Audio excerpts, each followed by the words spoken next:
Enjoy the creative process, not just the end result. That's one of those art phrases I hear a lot, and it's one of those phrases that I do understand the meaning of, and especially when I was starting out, I tried to do it, but it's one of those things that if you don't consciously think about it and try to improve on it, you'll end up just kind of getting burned out. Now, what does this phrase kind of even mean, really? You know, it applies to comic making, especially, not only comic making, pretty much any creative field you're in. And what ends up happening, again, I'll give an example for comics. When you first kind of start out thinking about a comic idea, typically, I would imagine most people kind of think about the end result, you know, the finished, final, polished comic, thinking about all the epic fight scenes you're gonna have, all the amazing character development, and all that other stuff, you know, just kind of end game for your comic. And while that's really good to think about this kind of stuff, if you are only striving to get it to that point, what happens is when you go to make that comic, you know, you might have some friction points. You might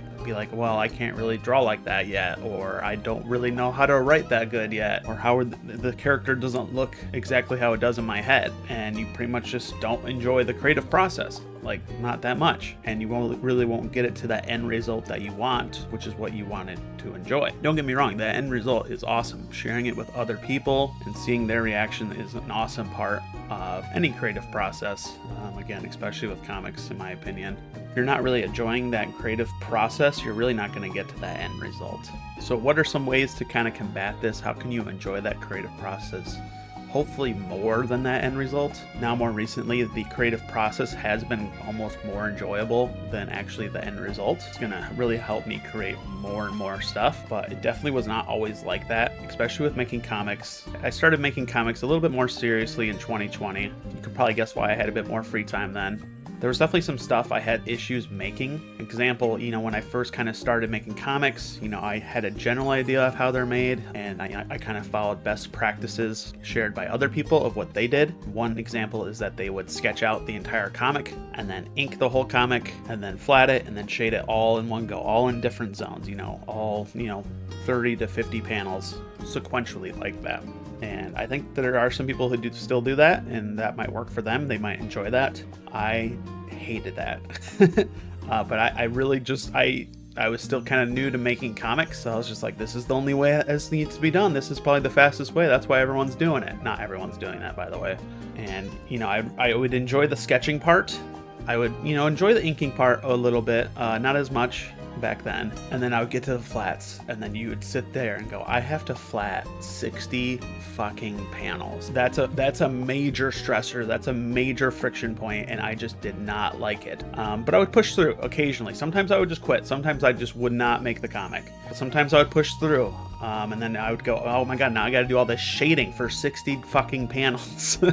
And I just would not enjoy it. And then, you know, sometimes I would push through that even, and I'm like, I'm really motivated. And then I would get to like the text and the onomatopoeia, and I was just like, I don't have any of that, the comic yet. Like, this is gonna be such a pain to go through and do it all, you know, all this text. And I did that for years, making comics that way. A lot longer than I would like to admit. And finally, I just kind of came to the epiphany of, why am I doing it this way? I don't like doing it this way. You know, some people like doing it that way, and that's fine, that's great. But I had major issues doing that. So, I mean, for me personally, what I did was I just would take it a panel at a time. Just, you know, really just take like an hour and be like, all right, we're gonna own this panel. We're gonna complete this panel completely, and then move on to the next one. And that really helped. That really helped me in my comic making process. That's still a practice I still kind of do today. But yeah, understanding your stressor points is going to help you in deciding what needs to change. Again, this is not just the comic making process. This can apply to anything, you know, writing, game development, making YouTube videos, you know. Sure, there are best practices, what other people say, but if you don't like doing it, that's not helping you. If you don't like doing it because you suck at it, maybe you should just try a little harder. But if you don't like doing it because it just seems inefficient to you or non-fun to you, try experimenting. Try doing things other ways. Try doing stuff backwards. Try doing it beginning to end. Try doing whatever makes it fun for you. All that is good and all, but I think another issue is where a lot of people don't enjoy the creative process as much is a lot of artists are very critical of their work, which is good. Stay critical of your work. You're always going to be your biggest critic, and that is good long term, trust me. But there'll be times where you're drawing something, or, you know, again, creating something, and the end result, or, you know, just kind of how it comes out, you're not too impressed, and that's very disheartening, and you're like, do I even continue? Like, I can't do this. So how do you kind of combat that? That one's a bit trickier in my opinion on how to combat. Again, I would say I'm still kind of figuring that one out myself. All I would say is just that know that the process works. You need to start thinking long term, and sure, your art might not look great now, or whatever you're creating might not be as good as you want it to be now. Understanding that it's bad is actually quite good. There's some people out there that, you know, create something and they think it's the greatest thing ever, and they just will never grow. They'll stop growing. They'll stop pushing themselves. So understanding your work is bad and seeing how you can improve is really vital. And just kind of take that energy, finish whatever you're doing, and take it to the next one. And just keep doing that. And just tell yourself it's okay to make bad stuff as long as you improve. Even a fraction of improvement is great, and just keep doing that. You know, for comic artists, just if you drew a panel and you just did not like how it turned out, don't redo it. I mean, unless if it's like truly awful, it's probably not. You finish it, just go to the next one, take that energy and go and start the next one. That's pretty much all the advice I have for that. And it's hard to kind of do that. I've been in the past, I've drawn comics and I would just get stuck, or it would not look as cool in my head as I thought it would be, and I would just stop. So I understand it is hard, you know, to kind of actually go out there and do it, but I don't know, just something. Me personally, more recently, I've really enjoyed all parts of drawing the panel, and even like, you know, making compositions.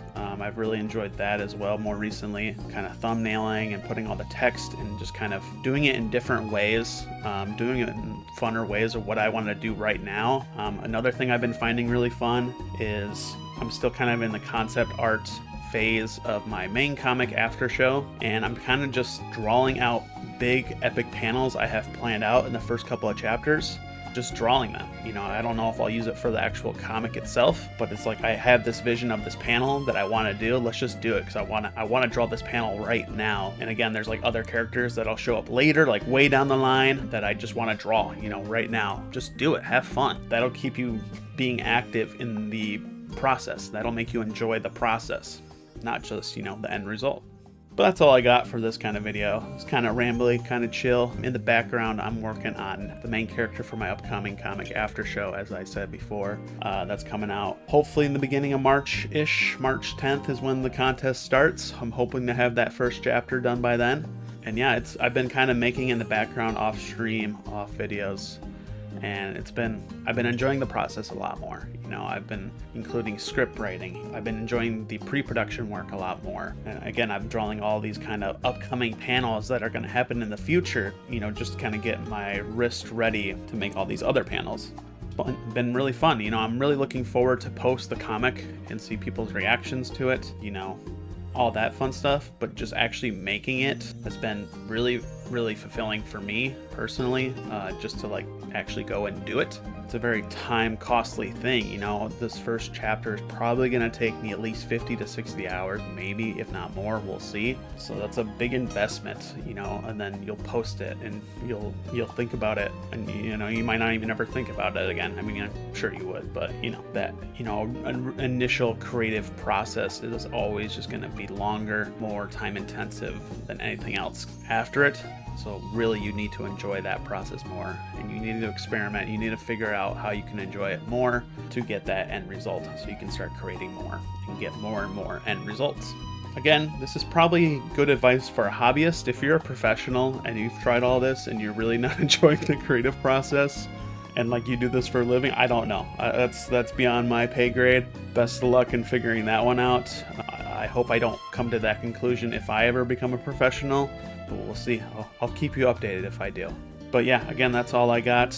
Let me know in the comments down below what you think of this topic, and I'll see you guys around.